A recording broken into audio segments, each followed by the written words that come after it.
Hello everyone and welcome to my review of the Kylo Ren helmet from the Helmet Collection. This set was released on May the 1st of 2025 at an original retail price of $69.99 USD. Now while there are no indicators on the box or in the instructions, this set is made to celebrate the 10th anniversary of The Force Awakens. Now this set is part of the Helmet Collection and there is an indicator on the side of the box for this. It is given set number 75415, is rated for ages 18 and up, and has 529 pieces, which means that this has an original price per piece of 13 cents. Taking a look at the back of the box, we get to see another image of the helmet with that nice blue aura behind it, as well as some still shot images of the films and the dimensions of the set. Opening up the box is quite an easy experience. Simply push in these two push tabs and pull to reveal the contents of your box.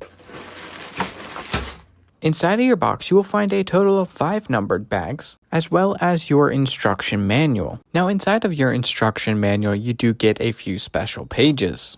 Now these pages here talk about how Kylo Ren uses his helmet in universe. It basically talks about how it's inspired by Darth Vader, he uses it to inspire fear, as well as hide some of his own problems. And here we have your first look at the final product. And I gotta say, this thing definitely looks pretty small in person, but it still looks absolutely amazing. The goal of today's review is to help you, the viewer, decide, is this set worth $70 US?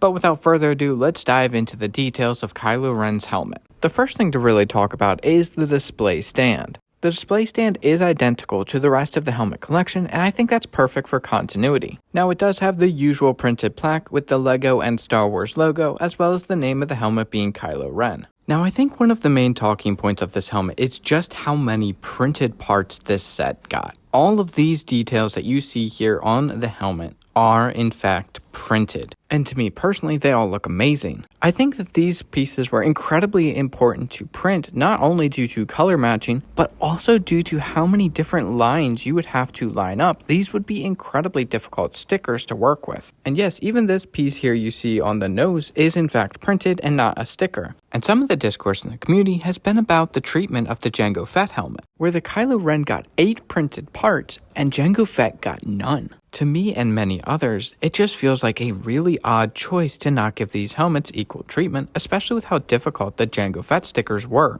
Now surprisingly, this isn't a helmet with a whole lot to talk about outside of the faceplate. Yes, the overall shaping is accurate and it looks good for what it is, but it's just not something to write home about. At least for me personally, the faceplate is where all of the interest is. Not only for its printed parts, but rather for the depth that it provides. I might be alone in this, but I wasn't aware how sunken in the visor actually was from the face of the helmet. Add on top of that, the sloping that they were able to achieve for the mouth plate is also very nice. One more thing that we have to actually discuss is all of the different seams and angles that they put into this helmet and how seamless it really is. Yes, you can see where the seams of the bricks meet, but can you see any major gapping? I certainly cannot. And here is a testimony to the minimal gapping. You can see a bunch of these different plates that meet together that are at different angles, but with minimal gapping. Even if I want to be super nitpicky, these are the 2 prime examples I can find of gapping, and they are incredibly minimal.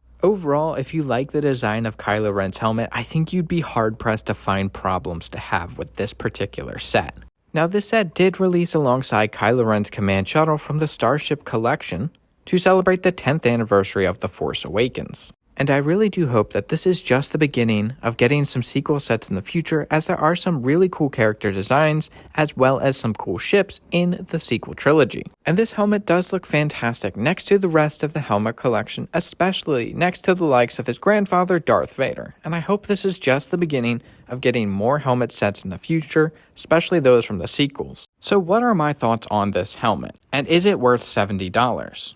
First and foremost, no, I don't think it's worth $70. A lot of these LEGO sets that we receive from any theme lately have just felt incredibly overpriced. And that makes it hard to recommend a LEGO set, especially at its retail price. I always try and recommend that you try and buy it on sale. But there are some great aspects of the set, like the printed parts, its overall detail on the faceplate, its shaping, and its build experience are pretty fun. This has been the most difficult helmet to really talk about just due to there isn't much to talk about outside of the faceplate. So I hope this review still gave you a pretty good insight into what you would be purchasing. I give this set a 10 out of 10. I don't see any areas where this set could actually improve. But that's all I have to say on this set. Thank you so much for watching. I hope you enjoyed, and I hope you found this video helpful for your purchasing decisions. If you did enjoy or found it helpful, please let me know by leaving a like. Let me know your thoughts on this set and more down in the comments section down below. Be sure to join the Discord, the link is in the description, and hit that subscribe button as it is a great and free way to support the channel. But until next time, stay bricked up and enjoy what you love.